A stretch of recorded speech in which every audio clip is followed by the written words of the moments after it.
सोलोंथाइ गैयाब्ला आनला। सोलोंथाइयानो गावनि जिउ दानायनि राहा लामा। साग्लिसा दालाइ एबसुआ 2023 मायथाइनि HSLC आरो HS उथ्रिसार फरायसा बरायनाय मान बावदों। फरायसाफोरखौ थुलुंगा होनो लोगोसे दिथा होनो आनजाद उथ्रिसारनायखौ बरायनाय हाबाफारि लानायखौ गोबां जायगायाव नुनो मोननाय जायो।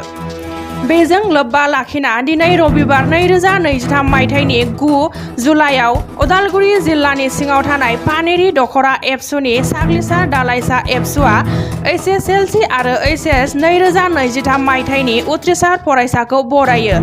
साग्लिसार आमलाइगुरि गुदि फरायसालिनि नब्लाङाव।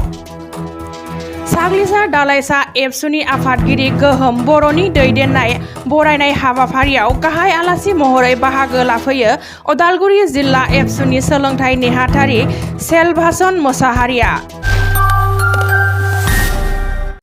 जे पानेरि आनसलिक कमिटि एबसुनि सिङाव थानाय जे साग्लिसा गुदि एबसु आरो बे एबसुनिनो सिङाव थानाय गामियारिफोरनिफ्राय जाय मेट्रिक आनजाद आरो हायार सेकेन्डारि आनजाद बेयाव उथ्रिसारनाय सेथि थाखो उथ्रिसारनाय फरायसाफोरखौ बरायनाय बे हाबाफारिखौ लादों आरो बे हाबाफारियावनो जों जिल्ला आफादनिफ्रायबो जों बाहागो लाफैदों। दा जोङो सोलोंथाइ बेलायाव जे बिथांमोना गावखौ सिनायथि होबाय जे सोर सेथि मासि लानानै मोजां पारसेन्ट लानानै आरो बै फरायसाफोरखौनो जोङो मान बावनायनि गेजेरजों फैबाय थानाय इयुन जोलैफोरनि थाखाय मोनसे थुलुंगाखांनाय मोनसे हाबाफारि आरो बे हाबाफारिखौ लानायनि थाखाय आं गिबियावनो जिल्ला आफादनिफ्राय जानानै साग्लिसा गुदि एबसुखौ आङो धन्यबाद होदों। दा जों मिथिगौ सरासनस्रा सोलोंथाइया दिनैनि मोनसे समनि सिनायथि आरो बे सिनायथियानो जाहैबाय मा गावखौ गायसननायनि मोनसे लामानि दिन्थिग्रा बे मोनसे फुंखा। बे सोलोंथाइनि गेजेरजों सुबुङानो गावखौ गायसननो हायो। गुबुन गुबुन खामानियाव जोङो बाहागो लानो हायो जेरै डक्टर जानाय इन्जिनियार जानाय आरो बिदिनो गुबुन गुबुन जायखिजाया माने समाजनि खामानि गुबुन गुबुन लेभेलनि खामानि आरो बेनि गुदियानो जाहैबाय सोलोंथाइ।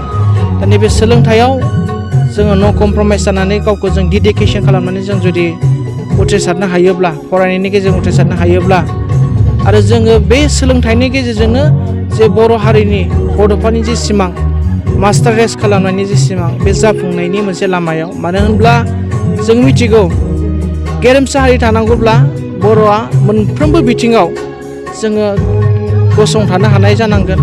मोनफ्रोमबो बिथिङाव जोङो जौगानाय जानांगोन। जोङो नाम्बार्स अफ माने डक्टरफोर जानांगोन, नाम्बार्स अफ जोङो इन्जिनियार जानांगोन, नाम्बार्स अफ जोङो एन्टारप्रेनियरशिप जानांगोन।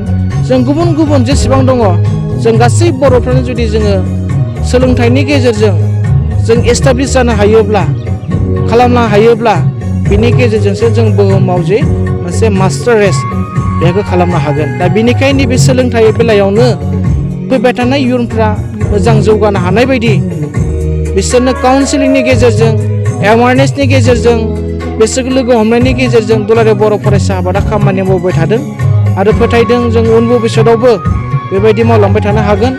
आरो बे समाव जोङो गासै रायजोफोरखौ बेखौनो खावलायनो सानदों जोङो फैबाय थानाय समाव जे बर' हारिखौ गायसननांगौब्ला जोंनि गावनि कर्तब्यखौबो जेन' जोङो बुजियो, गावनि कर्तब्यखौबो जेन' जोङो सिन्था खालामो जोंहा मा मावनो गोनां दं बर' हारि जानाय हिसाबै बा फरायसाफोरा जों फरायसा हिसाबै जों माबायदि फरायनांगोन अब्ला जों बेखौ खालामनो हायोब्लानो फैबाय थानाय समाव जों मास्टार रेस खालामनो हागोन होननानै आं फोथायो।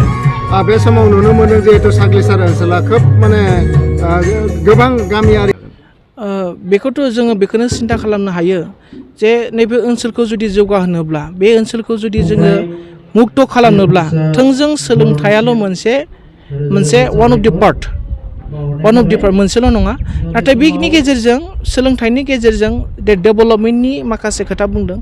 दा नैबे जाहैबाय जों खावलायनो सानगोन जोंनि जे कमिउनिकेसन प्रब्लेम लामा दावथायनि जे हान्थिनायनि जे प्रब्लेम जोङो खावलायगोन बिटिआर सरकारनिसिमबो आरो जोङो खावलायगोन लकेल जि डेभेलपमेन्ट कमिटिफोर दं BCDC बिथांमोनाबो जेन' बे ओनसोलखौ नायो आरो बिनि मेटारखौ जेन' थाबनो टेकल खालामनानै सलुसननि लामायाव लाबोयो आरो बेयावहाय जे फरायसालिनि गोनांथि जे बेयावहाय माखासे फरायसालिफोर दं दासिमबो नन प्रभिन्सियेलाइज बेफोरखौबो जोङो दुलाराय बर' फरायसा आफाद हिसाबै जों हास्थायगोन जे बेफोरबो थाबनो प्रभिन्सियेलाइज जायो आरो बिनि गेजेरजों बिनि सोलोंथाइनि बेलानि जे प्रब्लेम लामा हान्थिनायनि जे प्रब्लेम जोङो सानो नैबे बिटिआर गभर्नमेन्टनि माखासे पलिसिसफोरनि गेजेरजों जेन' लामाफ्रा मोजां जायो थांलाय फैलायनि हान्थिनायनि जे सुबिदा बे जायो बेखौ आङो बुंनो सानो।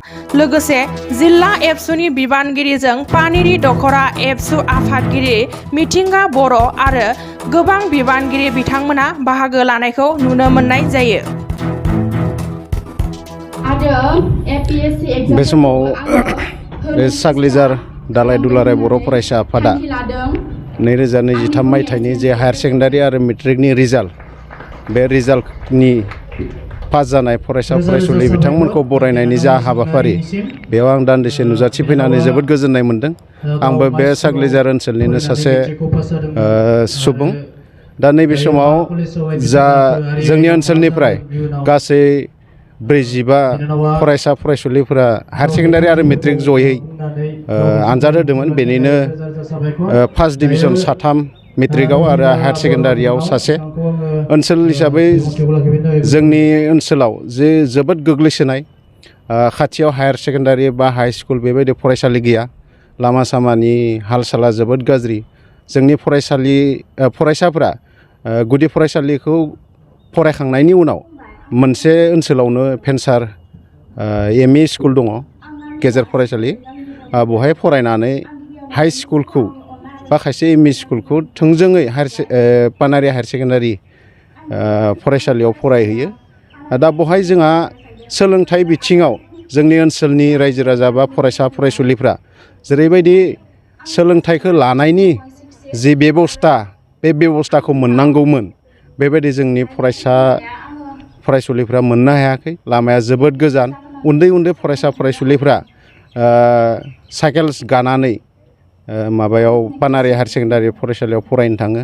बेवहाय लामाफोरा मोननैबो साइडथिं थाङो हरै सावतालपारा जानानै थाङो आरो फथियासां जानानै बे दोंनै लामाजों पानेरि हायार सेकेन्डारि बा टंला कलेज बेफोर फरायसालियाव फरायहैयो जोंनि ओनसोलनि फरायसा फरायसुलिफोरा। बेवहाय लामा सामाखौ आं मोनसे खावलायगोन जाहाथे फरायसुलिफोरनि जे इयुन भबिष्यतखौ नायनानै जोंनि लामा सामाखौ सरकारा बानायना होगोन बेखौ आं ओनसोलनि जानानै मिजिंथिदों। बेबायदिनो जिहेतु हायार सेकेन्डारि गंसेबो गैया दा साग्लिसार ओनसोलाव गोबां गुवार एरिया बे हिसाबै हायार सेकेन्डारिखौ नोंथांमोननि बेयावहाय गोनाङा नुजादों आरो नङा होमबा? बे समाव मा बुङो सरकारखौ लुफुंनो थाखाय? दा जोंनि ओनसोला हायार सेकेन्डारिखौ सरकारनि जि नर्म्सफोर बे नर्म्सआव हयथ' जोंनि ओनसोलाव कलेज मोननायनि मोनसे बेबस्था गैया बा राहा गैया। जियानो जादोंला जोंनि फरायसाफोरा दिनै कुसुबिलाव मोनसे पानेरि कलेज गोदान मोनसे ओंखारदों भेन्सारमोन बे सरकारि जानो थांगासिनो दङ होननायखौ जों खोनादों। दा बेफोर फरायसालिफोरावनो जोंनि फरायसाफोरा फरायगोन कलेज लेभेलखौ। नाथाय जि एम इ स्कुल गंसे दङ भेन्सार बेखौ 2010 मायथाइयाव गायसननाय जादोंमोन। बे फरायसालि एम इ स्कुलखौ जाहाथे गुदि फरायसालिनि गथ'फ्रा बारग'नायनि उनाव जोबोद उन्दै उन्दै जायो बे फरायसाफ्रा एम इ स्कुलाव जाहाथे मोजां सोलोंथाइ मोननो हायो बेनि थाखायनो जोंनि बे साग्लिजार ओनसोलाव थानाय ननाय सेरफां बड' एम इ स्कुल गंसे दङ बेखौ जाहाथे गभर्नमेन्टआ माबा मोनसे राहा लामा लानानै प्रफेसिलाइज खालामनायनि बेबस्था खालामना होयो। जोंनि ओनसोलनि फरायसा फरायसुलिखौ फरायनायनि बेबस्था रायजो राजाखौ जाहाथे खालामना होयो बेखिनिखौ आंनिफ्राय खावलायनाय जादों। आं दिनैनि जि फरायसा फरायसुलिफोरा बांसिनानो जोंहा बे मोननै गुदि फरायसालि दङ जोंनि ओनसोलाव 2 नं पश्चिम साग्लिजार गुदि फरायसालि आरो आमलायगुरि साग्लिजार गुदि फरायसालि। बे मोननै गुदि फरायसालियाव फरायनानै बिथांमोना बर' मिडियामजोंनो मेट्रिक हायार सेकेन्डारि दिनै फरायनानै पास खालामबाय। बिथांमोननि इयुन भबिष्यतआ जाहाथे बिथांमोना जि फरायनायजों लोगोसे जाफोर बिथिं हाबाफारिफोर लाफालांदों जिउखौ दैदेननायनि बा इयुनाव जानो जे थांखिफोर लादों बे जाहाथे मोजाङै जाफुंसारो सोलोंथाइखौ मोननो हायो बेखौ आंनिफ्राय लुबैदों।